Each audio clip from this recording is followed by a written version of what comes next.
memajukan kesejahteraan umum, mencerdaskan kehidupan bangsa.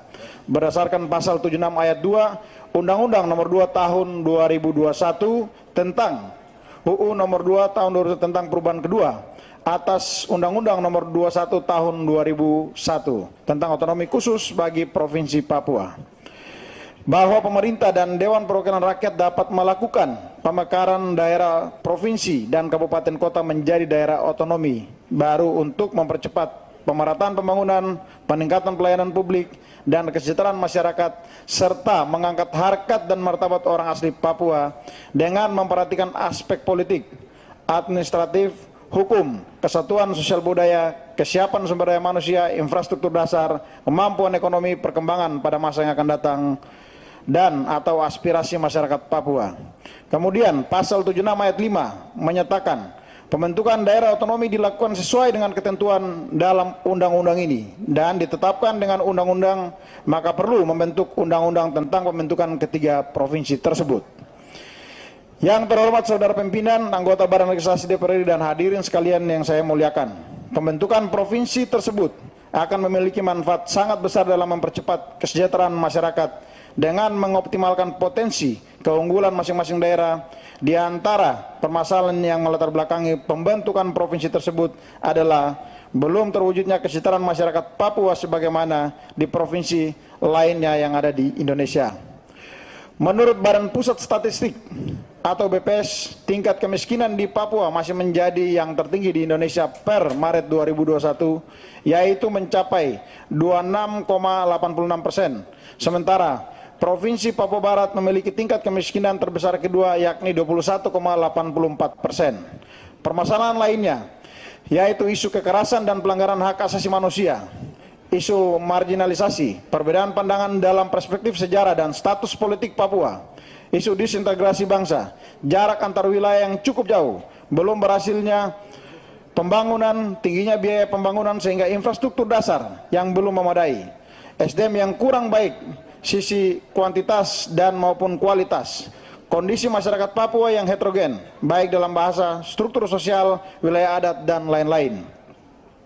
Pembentukan provinsi tersebut akan memperpendek jarak antara penduduk dengan pusat pemerintahan sehingga penduduk di wilayah masing-masing provinsi akan lebih diperhatikan dalam bentuk kemudahan pelayanan publik, percepatan pembangunan sarana dan prasarana wilayah berkelanjutan, serta peningkatan program-program kesejahteraan rakyat. Yang terhormat saudara pimpinan, anggota Badan Legislasi, dan hadirin sekalian, fraksi Partai Gerindra DPR RI sejak awal memberi perhatian khusus dan besar tidak hanya terhadap pembahasan harmonisasi rancangan undang-undang tentang pembentukan Provinsi Papua Selatan, rancangan undang-undang tentang pembentukan Provinsi Papua Tengah, rancangan undang-undang tentang pembentukan Provinsi Papua Pegunungan Tengah, namun juga salah satu anggota kami atau kami sendiri, Yan Permenas Mandenas, sebagai pengusul rancangan undang-undang tentang pembentukan Provinsi Kepulauan Papua Utara. Karena itu, perkenankanlah kami untuk memberikan beberapa catatan sebagai berikut. Pertama, pembentukan provinsi tersebut hendaknya tidak membebani keuangan dari kabupaten-kabupaten yang menjadi bagian dari wilayahnya.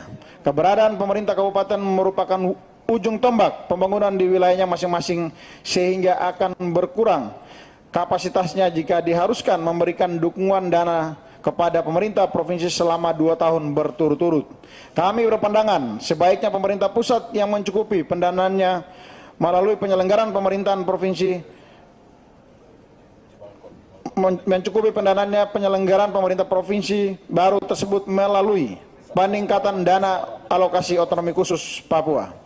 2. Pembentukan dan pemekaran provinsi tersebut harus menjamin dan memberikan ruang kepada orang asli Papua dalam aktivitas politik, pemerintahan, perekonomian, dan sosial budaya. 3. Peraturan perundang-undangan disusun untuk bisa dilaksanakan. Karena itu, kami mendukung adanya pengaturan mengenai kewajiban pemerintah pusat untuk melaporkan pelaksanaan undang-undang provinsi tersebut kepada Dewan Perwakilan Rakyat Republik Indonesia melalui alat kelengkapan yang menangani urusan di bidang legislasi paling lambat 4 tahun sejak undang-undang ini berlaku. Pengaturan ini juga sebagai wujud tanggung jawab DPR RI tidak hanya sekedar membuat undang-undang namun juga memastikan implementasinya di lapangan. Yang terhormat saudara pimpinan, anggota Badan Legislasi dan hadirin sekalian yang saya hormati. Berdasarkan pandangan dan catatan kami di atas, fraksi Partai Gerindra DPR RI menyatakan menyetujui harmonisasi rancangan undang-undang tentang pembentukan Provinsi Papua Selatan, Papua Tengah, Papua Pegunungan Tengah untuk dilanjutkan pembahasannya ke tingkat yang lebih lanjut. Demikian pandangan fraksi Partai Gerindra. Semoga Allah SWT, Tuhan Yang Maha Esa, senantiasa memberikan perlindungan dan kekuatan kepada kita, sehingga dapat menjalankan tugas-tugas konstitusional dengan sebaik-baiknya demi kepentingan bangsa dan negara. Wassalamualaikum warahmatullahi wabarakatuh. Jakarta, 6 April 2022. Pimpinan fraksi Partai Gerakan Indonesia Raya, Dewan Perwakilan Rakyat Republik Indonesia. Wakil Ketua Heri Gunawan SE nomor anggota A85, Wakil Sekretaris Bambang Haryadi SE nomor anggota A109. Sekian, terima kasih pimpinan. Terima kasih Pak Yan.